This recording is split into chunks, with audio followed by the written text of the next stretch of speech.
I'm not afraid to enter the men's room and click on the groom.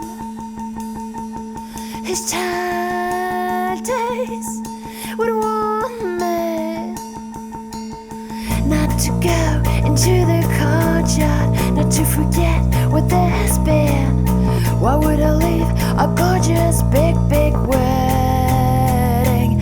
I'm not afraid to exit the party, to exit security, to exit your life. I'm not afraid to enter the courtyard, to enter the blizzard, to enter the threat. Not to knock on a neighbor's door, not to undress, not take off my heels.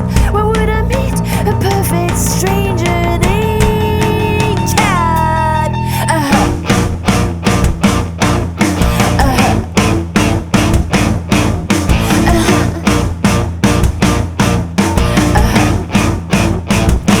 I'm not afraid to open